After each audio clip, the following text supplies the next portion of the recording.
Hola, ¿qué tal? Buen día. Efectivamente, en el año 86 éramos 30 convencionales constituyentes, de los cuales hoy quedamos 10, nada más, desgraciadamente. Pero bueno, y los temas que es cierto, la realidad del mundo y de la Argentina y de Jujuy ha ido cambiando y, por ejemplo, todo un capítulo que destinamos al funcionamiento del Banco de la provincia de Jujuy ya no existe. Entonces es un tema que hay que eliminar. Después los principios generales no, eso se mantiene.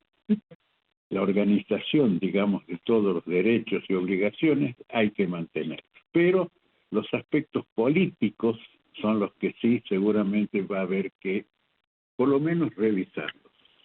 Fíjate, en el tema de las reelecciones, que es el que está en boga para saber si el actual gobernador podrá ser reelecto para un tercer periodo o no, ese es un tema a discutir.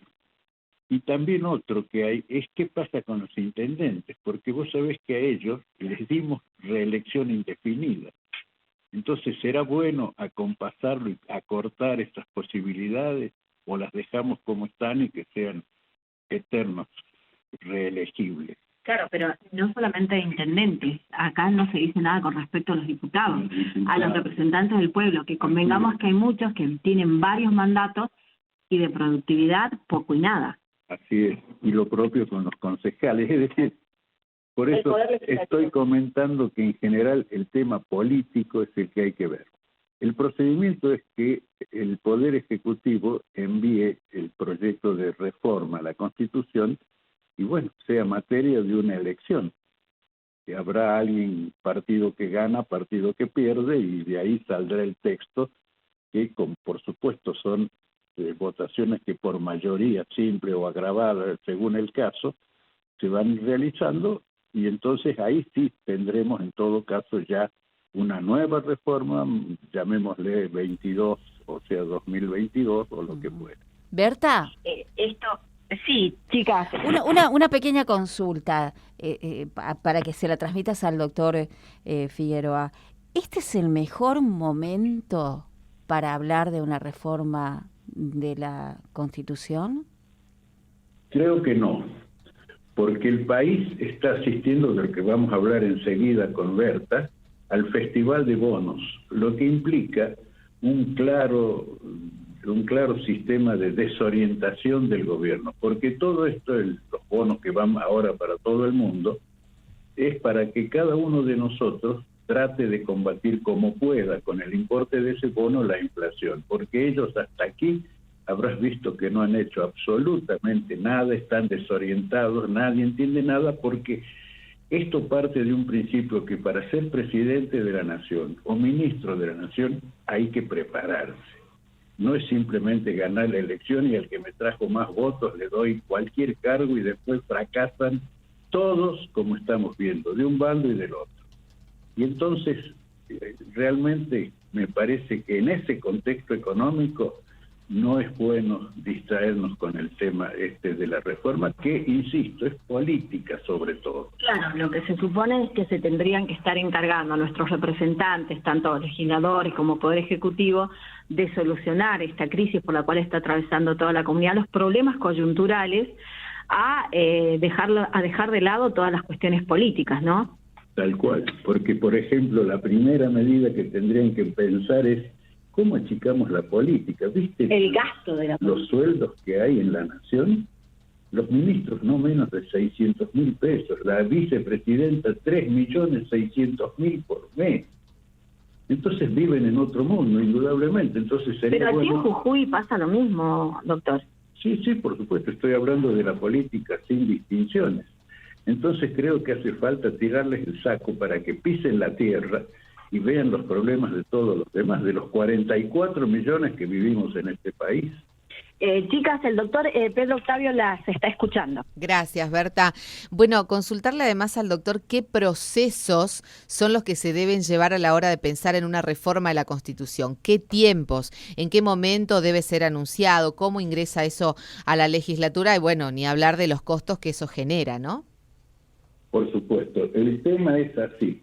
El Poder Ejecutivo tiene que enviar un proyecto de reforma analizando y mencionando los puntos que a su juicio hay que reformar. No es que uno se siente ahí, bueno, y empecemos todo de nuevo, sino que sobre lo que hay, reforma significa cambiar los puntos que correspondan.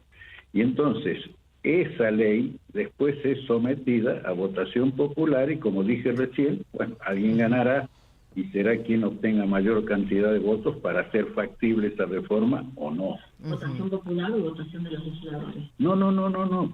Nosotros, el pueblo.